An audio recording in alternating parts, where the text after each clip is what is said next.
Монгол Улсын ерөнхийлөгч Ухнагийн хүрэлцэх улсын 1-р төв эмнэлгийн 100 жилийн аг тохиолдуулан төрийн дээд цол одон медаль гартуул өглөө. Сайн бацхан хүмүүс үзэгчтэй глобал мэдээ эхэлж байна. Студид хөтлөгч Лама ажиллаж байна. Хил нэвтрэхэд хурдан бөгөөд хэлбэр боллоо. Орос Монголын хэлийн байгууллагуудын уулзалт Улаанбаатар хотод боллоо.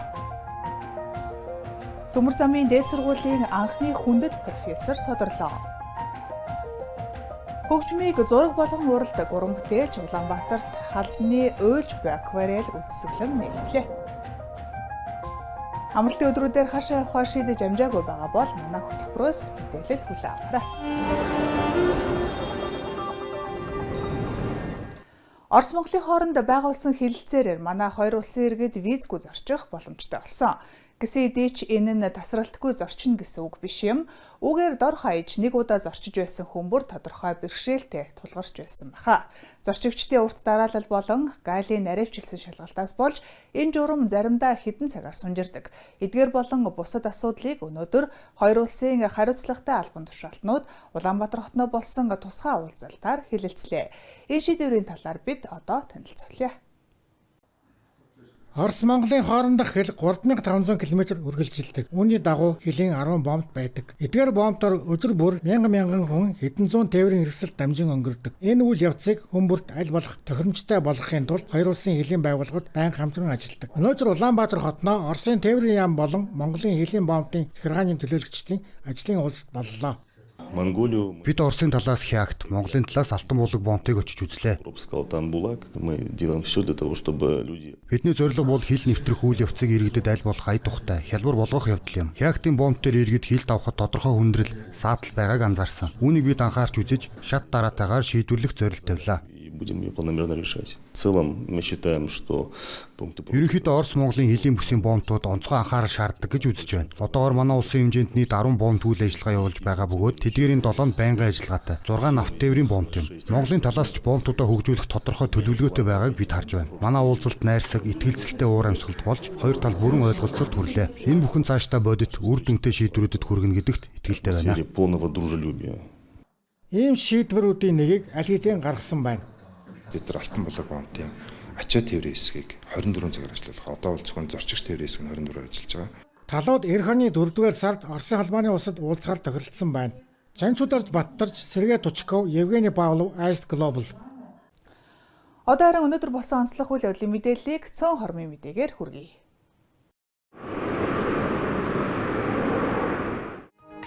Улаанбаатар хот өдөрт 1200 тонн АИ-92 автобензинийг хэрэглэдэг. Гэтэл одоо 2000 тонн болж өсөд байна. Шатхууны нийлүүлэлтийг нэмэх чиглэлд яам болоод импортлагч аж ахуйн нэгжүүд идэвхтэй ажиллаж байна гэж салбарын яамнаас мэдээллээ. Импортлагч компаниуд одоо ажилтны Израилийн яам, ашигт малтгал газрын засгийн газрын холбогдох хүмүүс Оросын холбооны улсад бол ажиллаж тогтмолынаар одоо АИ-92 бензин авна гэдэг ийм одоо хилцлийг амжилттай хийлээ. Тэгэхээр үний хувьд бол одоо харьцангуй бол хөдлөхгүй гэдэг ийм одоо асуудал. За мөн одоо бүгд найрамдах хятад ард улсаас нийлүүлэлтээ нэмэгдүүлэхээр импортлагч компаниуд бол одоо ажилтны Израилийн яамны төлөөлөл бол ажиллаж байна. Оросын холбооны улсын газрын тосны үйлдвэрүүд дроны халдлагад өртснөөс дотооддоо 20% хангамжийн доголдолд орсон. Беларусь улсаас хэрэглээг хангаж байгаа. Гэсэн ч манай улсад нийлүүлэлтээ нэмж үнийг тогтвортой баримт дэдгээ илэрхийлсэн. Бүгд найрамдах хятад ард улсаас авч байгаа АИ-92 автобензиний үн харьцангуй өндөр байдгаас бага хэмжээгээр авдаг байсан. Харин одоо хэмжээг нь нэмэх хэрэгцээ шаардлага үүсэж байна гэлээ. Хот хоорондын автобусанд мэндэлсэн хүүд насан туршид нь үн төлбөргүй зорчих эрхийн батламж гардууллаа. Тодорхойлбол Улаанбаатараас Увсын Улаангом хооронд зорчиж явсан автобусанд жирэмсэн эмэгтэй гинэт амарчсан нь улсын хэмжээнд анхны тохиолдол болсон юм. Хүүд түмэнд нээлттэй хязгаархан компаниас насан туршдаа нийтийн тээврээр үнгөө зорчих батламж гардуулж хүндэтгэл үзүүлжээ. Хүүгийн аавыг Нямдарж гэдэг Увс аймгийн зүүн хангаа сумын иргэн бөгөөд хүүгээ Дашбаатар гэж нэрлэжээ.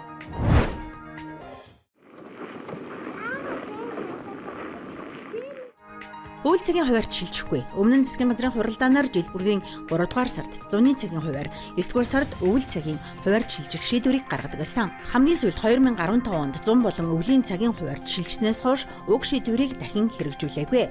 Тэгвэл энэ жилээс өвлийн цагийн хуваарь шилжинэ гэх мэдээлэл байна.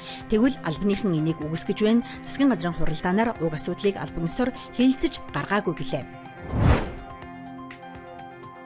Манай улсын үйлдвэрлэлийн гарц өнгөрсөн оны мөн яс 3.6% буурчээ. Үндэсний статистикийн хорооны мэдээлснээр энэхүү бууралт нь уул уурхайн гол нэрийн бүтээгдэхүүний үйлдвэрлэл буурсантай холбоотой. Тодорхойлбол нүүрсний олборлолт 32.3%, түүхий газрын төсний үйлдвэрлэл 13.3%-аар буураад байгаамаа.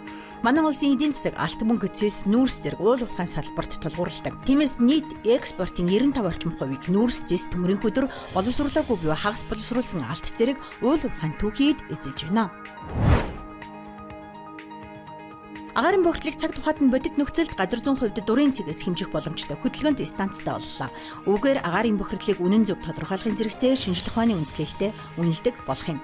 Түүнчлэн агаарын чанарыг сайжруулах бодлого шийдвэрийг илүү үндэслэлтэй гаргадаг болно. Мөн бохирдлын их усүрийг бууруулах үр дүнтэй алхмыг хэрэгжүүлдэг болно.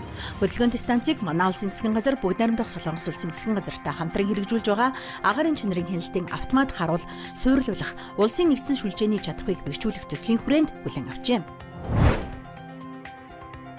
Брэдэд энэ жил шинэ жилийн баяр өөрмөц онцгой болох гэж байна. Учир нь Улаануд хотын төв талбай буюу зөвлөлийн талбайд барих мөсөн хотхныг үндэсний онцгой хооллох бууз хийгээд оомуулаар хийсэн вандан сандал, байгаль нуурба, ангар мөрөн, галт морь, далайн хав, булга, цагаан өвгөн зэрэг мөсөн баримлаар чимэглэх гэж байна. Энэ бүх дүр төрх нь байгаль талаа дээр байгаа мэт сэтгэл төрүүлэх гинэ. Мэдээж энэ дунд нь өвлийн өвгөн цасан охинтойгоо зогсно.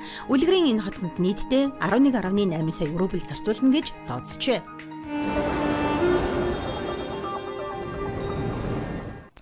Монгол Улсын нийслэл Улаанбаатар хотноо Улаанбаатар төмөр замын хувь нийлүүлсэн нийгэмлэгийн удирдах зөвлөлийн хурал боллоо. 2025 оны ажлын үр дүн дүгнэж 2026 оны төлөвлөгөөг тодорхойлсон юм. Хуралд оролцохоор Москвагаас Оросын төмөр замын орлогч дарга Улаанбаатар төмөр замын удирдах зөвлөлийн дарга Сергей Павлов нар хүрэлцэн ирсэн юм а. Монголчууд хүндтэй зочтой хэрхэн угтсан бэ? Аист Глобал сурвалжлалаа. Хүндэт зочдоо танилцуулъя. Оросын төмөр зам нээлттэй хувьцаат нийгэмлэгийн ерөнхий захирлын 1-р оролцоо бөгөөд Улаанбаатар төмөр зам хувийн нийслэл нийгэмлэгийн ерөнхий орны дарга Сергей Алексеевич Павлов.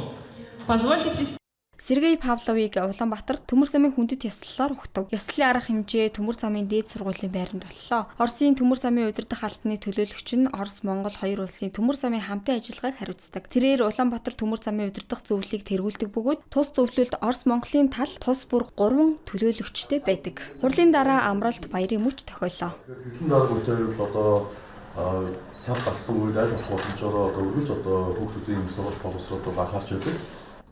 Сергей Павлов анх удаа төмөр замын дээд сургуульд зочилж байна. Тэр сургуулийн анги танхимуудтай танилцж, багш нарын үгийг сонсон оюутнуудтай уулзлаа. Энд тээврийн мэрэгжлийн ирээдүйн боловсон хүчин бэлтгэгддэг бөгөөд нийт 2000 гаруй оюутан суралцдаг. Төгсөгчдийн 95% нь Улаанбаатар төмөр замд ажилд ордог байна. Өнөөдөр эрхэм зочны хувьд онцгой өдөр байлаа. Сургуулийн эрдмийн зөвлөлийн шийдвэрээр Сергей Павловгүй хүндэт профессор цол хүртлээ. Монгол улсын төмөр замын салбарын мэрэгчлэн инженерүүд бэлтгэх үүсэд үнэтэй хувь нэмэр оруулалт бод үнэлж Сергей Алексеевич Павловд Монгол Оросын хувь нийлүүлсэн нийгэмлэг Улаанбаатар төмөр замын их сургуулийн хүндэт профессор цол олгосгоо.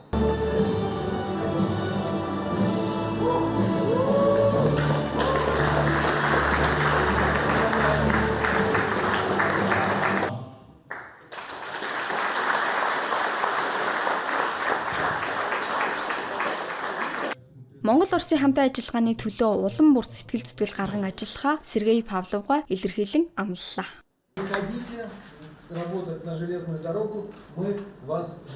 За төгсөөд амжилттай суралцаад төгсөөд төмөр зам бирж ажиллаарай. Бид бүхэн та бүхнийг хүлээж байгаа шүү. Батод Олай Багдоев, Евгений Павлов, Ганбат Баасан сүрэн, Аист Глобал. Монголын уран зургийн Ахмад мастер Дорногов аймгийн угуул Лувсан Данзангийн Халзангуайн уран бүтээлийн 70 жилийн ойд зориулж урлагийн холбооны галерейд өөрийн бүтээлүүдээ дэлгэлээ. Тэрээр сүүлийн 30 жилд зурсан 100 гаруй уран зургуудаа уйлж буй акварель нэртэйгээр толилулжээ.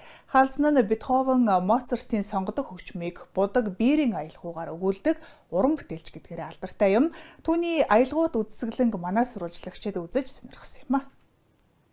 Халзангуайн уран бүтээлүүд аль хэдийн Монгол уран зургийн сонгодог бүтээлүүдийн тоонд оржээ. Түүний зурсан бүтээл бүр Монголын урлагийн бахархал гоо үзэсгэлэн гэлтгэн. Уран бүтээлч Хятад, Япон зэрэг оронд олон удаа үзэсгэлэнгээ гаргаж байжээ. Усан будгийн уусалт, гэрэл зүйдрийн торгон илэрхийлэл нь халзны өөрмөц гарын үсэг таних тэмдэг нь болдог. Зураг зурхын хувьд би энэ хар багаасаа яг бүтээл хийнэ гэдэг бол асуудал бас нэрийг бол 80 оноос 78 9 оноос эхлээд бүтээлийн чанартай ер нь зураг зурж эхэлсэн. Уран бүтээл төөрөх хугацаанд халдсан нийт 600 орчим зураг бүтээсэн бөгөөд ойн үзэсгэлэндээ 90 акварел, 10 акрил бүтээлээ дэлгэлээ. 1991 оноос эхлэн тэрээр зөвхөн усан будгаар ажиллах болсон байна. Ер нь ахын сэдвтэй уяад өөрийнхөө Монгол орны ахын сэдвтэй зурагнууд байгалийн зураг тэрийг л голчлон зурах дуртай тийм ер нь миний дагнсан сэдвтэй дуртай ч явах тий. Би өөрөө зураач юм. Тэгээ ийм шиг үзэгтэй ч одоо өөртөө одоо юу гэдгиймдээ одоо хүчний минь гэхүү нэг тиймэрхүү маягтай нэг тийм сайхан сэтгэлтэй бол тэгээд бас зурх ингэж ийдгийм байна. Энэ гоё ингэж урам авах юм та одоо нэг үгээр хэлгээд урам зориг авах. Халзангуй өөрөө өөрийгөө урлагт сургаж төлөвшүүлсэн. Харин одоо олон шавьтай нэр зүйтэй багш уран бүтээлч болжээ. Тэрээр ухаан орсон цагаас л зурж эхэлсэн гэж хэлдэг. Нэгэн цагт цаас будаг ховор байсан тул сонин дээр зуухны нүрсээр зурж байд. Урлагийн шүүмжлэгчид дүүнд усан будгаа уусгаж нулимс мэд урсгадаг. Харин тосон будгаар хөгжин мэд тоглодог хүн хэмээн үнэлдэг. Харанхуй хад гээд зураг байж байна. Та нар мэдж байгаа бол манай дасторж, нацагторж харанхуй хад гээд шүлэг байдаг. Зохиол байдаг тийм ээ. Тэгээд тэнд болохоор ингээд тийм их сонин үзэгдлийг тэр бичсэн байдаг шүү дээ нацагдаад. Тэгэхээр тэрийг санагдуулахаар гэх юм уу тийм ээ. Заримдаа юм бүр маш том юм уран зургийн том бүтээл шиг юм харанхуй хадыг ингээд их сүртэй харуулсан. Гэртээ офис дээрээ ажил дээрээ хананда ийм зүйл өгөхийг хүсэж байна. Имиж нэстэнэ. Түүнийг салхины өнгийг барьж чадсан уран бүтээлч гэж нэрлэмээр санагдана. Улаанбаатар хотод болсон халзангуй үзэсгэлэн бол Монголын байгаль, эх орны өнгө, хөгийг зургаар өгүүлсэн уян аялгау мэт үйл явдал байлаа. Батдалай Багдаев, Евгений Павлов, Ice Global. Амралтын өдрүүдэд хэрхэн өнгөрүүлэхээ хараахан шийдэж төлөвлөөгүй байгаа бол бидний өгөх мэдээлэлд анхаарлаа хандуулаарай. Энэ амралтын өдрүүдэд урлаг соёлын үйл ажиллагаанаас гадна ур чадвараа нэмэх, өөрийгөө хөгжүүлэх олон үйл явдалтай байх юм байна. Тухайлбал өөрийн гараар амттай кофе нэрж хийж, амталж сурах. За сайн үлсэн аянд нэгдэж явган алхах, хойрогчлыг ялан давах тухай уншигчдын уулзалтад оролцох, хиймэл оюун ба хүний оюун ухааны талаарх философичийн цуврал, сонирхолтой илтгэлийг сонсох гээд сонголт арвин байна. Цэргийн дүүжгийн чуулган уртын дуучин соёлын тэргүүний ажилтан Мегмар Дорж анхны бие дасан уран бүтээлийн тоглолтоо хийх гэж байна. Чамдаа яран тоглолт соёлын төвөргөнд 25-ны Бям гарагт 16 цагт болно.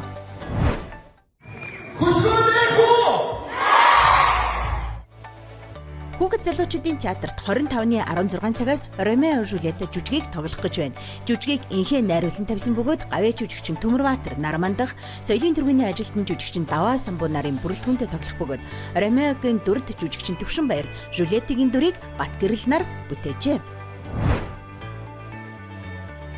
Анир саунд рекордсоос сурагчдын бие даалтын 7 хоногт зориулан Чинамато тайлбарт танин мэд хүн тоглолтыг 2 удаа зохион байгуулах гэж байна. Тоглолт 26-ны Ням гарагт 15 цагт Улаанбаатар чуулган байранд болно. 25-ны Бям гарагт кофений Актимас өөрийн гараар амттай кофе бэлтгэж сурах өдрөлгийг зохион байгуулна. Тодорхойлбол кофе нэрх хэрэгслийн онцлог хийгээд тэдгээрийг зөв хэрэглэх арга, улс бүрийн кофений онцлог амт, нэрлэлтээс хамааран өөрчлөгдөх амт үнэр бүтцийн талаарх ойлголтыг өгөх юм. Эцэст нь өөрийн дуртай амтаа олох болно гэж амлаж байна. Сургалт өдрөлөг Зоос хоёрын 3 давхурт 12 цагт эхэлнэ. 25-ны 11-ээс 13 цагийн хооронд интер номын дэлгүүрт хойрогшилд цэг тавих нь уншигчдын уулзалт болно. Хүн зорилгодоо хүрэхдээ өөрийгөө олдоггүй, харин зорилго руу алхаж байхдаа өөрийгөө бүтээдэг. Бид өөрсдийгөө бүтээх гэж төрдөг. Гэвч заримдаа хойрогшилдтой тулгардаг. Гэхдээ тэрнийг даван туулах арга зам байдгийг мэдэж авах юм а. Интер номд таныг урья. Ногоон дээрхийн зүрхэн тарныг монгол хэлээр уншина. Сэтгэл зүйн боловсрол олгох, бясалгал бүтээл, зөв амьдрах ухаан, таны мэдхүн чиглэлээр ажилладаг Жухагт Эрдэнэ соёл гэгэрлийн төв Ногоон дээрхийн зүрхэн тарныг монгол хэлээр унших гэж байна. Төмөр замын чуулган Ганзан Паласт 25-ны 10 цагт эхлэх Ногоон дээрхийн дэлгэр хуралд таныг урья. 25-ны 11 цагт Премиум Паласт философч Молор Эрдэнэ Монгол улс 2 тэг хиймэл оюун ба хүний ухаан, цувралын бид хүн ба бийгүй ивент лекц болно. Философч манай улс нийгэм цаг үеийг тодорхойлох шаардлагатай цаг үе ирсэн гэж үзэж байна. Тиймээс ямар тодорхойлолт өгөх вэ гэсэн асуултад хариулт өгөхийг зоржээ. Монголын явган алхалтын холбоо дулаан өвлжих нь аянд нэгдлээ. Энэ удаад тэд Чингэлтэй дүүргийн 17 дугаар хороо, Баянзүрх дүүргийн 21 дугаар хороонд байрлах сургалтын төвд хамрагддаг хүүхдүүдэд зориулан өвөл даарахгүй, өвдөхгүй хичээлээ сайн хийхэд туслахаар шийдсэн байна. Аяныг дэмжих алхалтыг Чингэлтэй хайрханд зохион байгуулах бөгөөд алхалтын орлого 100% хүүхдүүдэд дулаан хуц болоод хичээл их орчин сайжруулахад нь зарцуулах юм байна. Байгууллага аж ахуйн нэгжүүд амралтын өдрийг ажилтан алба хаагчдынхаа гэр бүлд тусгаалan зориулдаг болжээ. Тодорхойлбол Улаанбаатар төмөр замын тохиолол холбооны 2 дугаар анги энэ Бямба гарагт гэр бүлийн өдрийг зохион байгуулах гэж байна. Үүгээр шүдний хэмжээд үн төлбөргүй үзүүлж гэр бүлийн төгөлд мод тарьж, циркийн тоглолт үзэн, виртуал ертөнцөөр аялж, гар зургийн уралдаанд оролцсноо. Түүнчлэн гэр бүлээрээ зураг авах болж хүүхдүүд аав ээждээ захидал бичих юм. Тохиолол холбооны 2 дугаар ангийн ажилчдын гэр бүлд өдрийг сайхан өнгөрүүлэхийг хүсье. Хүмүүзэгчдээ та бүхэнд глобал мэдээ баасан гарагийн мэдээгээ хүргэлээ. Анхаарал хандуулах хамт байсанд баярлалаа. Амралтын өдрөө аятухтай сайхан өнгөрүүлээрэ. Баяртай үзэгчдээ.